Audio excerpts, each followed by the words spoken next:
वाह भाभी, आपकी ये साड़ी तो बहुत सुंदर है। रात के कार्यक्रम में क्या मैं इसे पहन लूं? वो क्या है ना, मेरा एक बैग घर पर ही रह गया है। अब तो जब कल जतिन आएंगे तभी सामान आ पाएगा। पर दीदी, ये पीले रंग की साड़ी मैंने कल हल्दी के कार्यक्रम में पहनने के लिए रखी है। आप अलमारी में से और कोई भी साड़ी ले लीजिए। खुशी ने अपनी अलमारी खोलते हुए कहा। रहने दो भाभी, नहीं देनी तो कोई बात नहीं। मेरी अगर मजबूरी नहीं होती तो ऐसी साड़ियों को तो मैं भाव तक ना दूं। वैसे भी जिस साड़ी पर आप इतना इतरा रही हैं, वो कौन सा आपने अपने पैसों से ली है? मेरे भाई ने ही आपको दिलवाई है। गुंजन ने गुस्से में कहा। गुंजन इस घर की बेटी है जो अपने चाचा के लड़के की शादी में शामिल होने अपने मायके आई है। गुंजन जब से यहाँ आई है उसकी नजर अपनी भाभी के सामान पर ही लगी हुई है। क्या हुआ बहू, तुम दोनों अभी तक बाहर नहीं आई? सास प्रतिमा जी ने कमरे में घुसते ही कहा। देखिए न माँ, मैंने भाभी से पहली बार एक साड़ी क्या मांग ली, उन्होंने तो मुझे तुरंत ही मना कर दिया। गुंजन, ये तुम ननद भाभी का मामला है, मुझे इसके बीच में मत डालो। प्रतिमा जी इतना बोल कमरे से बाहर आ गई। माँ माँ बोलते हुए गुंजन प्रतिमा जी के पीछे पीछे आ गई।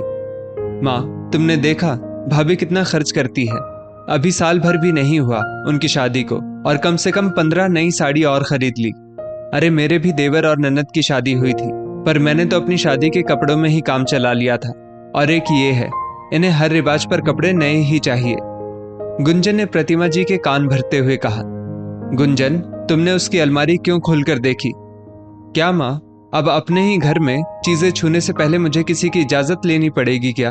और फिर अभी तक मैं ही तो आपके साथ पूरा घर संभालती आई हूँ। तब की बात और थी, तब बहू नहीं आई थी। अब इस घर पर तुमसे ज्यादा उसका हक है। तुम्हारा अपना घर तुम्हारा ससुराल है। तुम्हें अपने कमरे में जो करना है वो करो, पर आगे से बहू की किसी भी चीज को हाथ लगाने से पहले एक बार उससे जरूर पूछ लेना। प्रतिमा जी गुंजन को डांट लगा ही रही थी, तभी उनकी बहू खुशी कमरे में आ गई। दीदी, आपको ये साड़ी पसंद है तो पहन लीजिए। मेरे पास एक पीले रंग का लहंगा भी है, मैं कल वो पहन लूंगी। खुशी ने साड़ी आगे करते हुए कहा। नई भाभी के सामने अपनी ही माँ से डांट गुंजन को बर्दाश्त नहीं हुई और वो साड़ी वहीं फेंक कर चली गई। दीदी सुनिए तो। खुशी, जाने दो उसे, कोई छोटी बच्ची नहीं है। उसे समझना चाहिए कि हर समय जिद अच्छी नहीं होती। तुम जाकर अपना काम करो। प्रतिमा जी ने उसे रोकते हुए कहा। इस एक साल में खुशी ने कभी भी गुंजन दी को इस तरह से व्यवहार करते नहीं देखा था। उसका मन उनके इस तरह के व्यवहार से अचंभित था। नहीं माँ, एक बार मुझे दीदी से बात कर लेने दीजिए। हो सकता है कोई और बात हो। कभी कभी जैसा हम सोचते हैं वैसा होता नहीं है। खुशी एक बार फिर से पीली वाली साड़ी लेकर गुंजन दी के पास चली आई, पर इस बार भी गुंजन का रवैया फिर से वही था। पर खुशी ने मानो ठान ही लिया था कि वो गुंजन दी के मन की बात निकलवा कर ही रहेगी। खुशी के बार बार अपनत्व और प्यार ने गुंजन को तोड़ दिया और उसकी रुलाई फूट पड़ी। भाभी, मुझे माफ कर दो, मैंने आपसे साड़ी मांगी। मेरा कोई बैग ससुराल में नहीं छूटा है। इस बार जरा जतिन का हाथ तंग है, इसलिए मैं नई साड़ियां और कपड़े नहीं ले पाई। पर यहाँ सब लोगों को जब नए कपड़े पहनते देखती हूँ तो मेरा भी मन करने लगता है। जैसा खुशी समझ रही थी ठीक वैसा ही सच निकला। खुशी बहुत संपन्न परिवार से तो नहीं थी, इसलिए उसने तुरंत ही अपनी ननद गुंजन की परेशानी को भांप लिया। कोई बात नहीं दी, अगर ऐसी बात है तो मैं भी आपके साथ अपने पुराने कपड़े ही पहनूंगी, फिर तो हम दोनों एक जैसे ही रहेंगे। खुशी ने गुंजन के आंसू पोंछते हुए कहा। सच, मेरा भाई बहुत भाग्यशाली है जो उसे आपके जैसी समझदार जीवन साथी मिली। गुंजन ने खुशी को गले लगा लिया।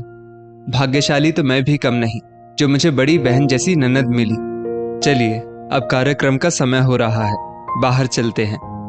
खुशी अभी बाहर आई ही थी, तभी प्रतिमा जी ने उसे पीछे से पकड़ लिया। मैं अपनी बेटी को कभी समझ ही नहीं पाई कि उसे ये भी परेशानी हो सकती है। उसने भी मुझे कभी खुद नहीं बताया। पर अब तुम चिंता मत करो, मैं अभी बाजार ले जाकर उसे महंगी और सुंदर ड्रेसेस दिलवा कर लाती हूँ। नहीं माँ, जो एक गलती गुंजन दी ने की वही गलती एक बार फिर आप नहीं कर सकती। नए कपड़े खरीदना इस समस्या का हल नहीं है। इससे हम न केवल गुंजन दी अपितु जतिन जीजू की भी बेइज्जती कर देंगे। समय सदा एक समान नहीं रहता। आज उनके पास पैसे नहीं है तो क्या हुआ, कल उनका समय फिर से बदल जाएगा। खुशी ने मुस्कुराते हुए कहा। पर बहू, तू भी पुराने। कोई बात नहीं माँ, मैं अपनी दीदी के लिए इतना भी नहीं कर सकती क्या? चलिए, अब देर हो रही है। खुशी जैसी समझदार बहू और गुंजन को दिए गए संस्कारों का नतीजा पाकर प्रतिमा जी की आंखों में से खुशी के आंसू बह रहे थे। सच दोस्तों, हर बार ननदें गलत नहीं होती, कभी कभी हालात भी गलत बन जाते हैं। जरूरत है तो बस उन्हें समझने की। इस स्टोरी को लेकर आपकी क्या राय है, नीचे कमेंट करके जरूर बताइएगा। और ऐसी ही और भी बेहतरीन वीडियोस के लिए हमारा पेज जरूर फॉलो करें।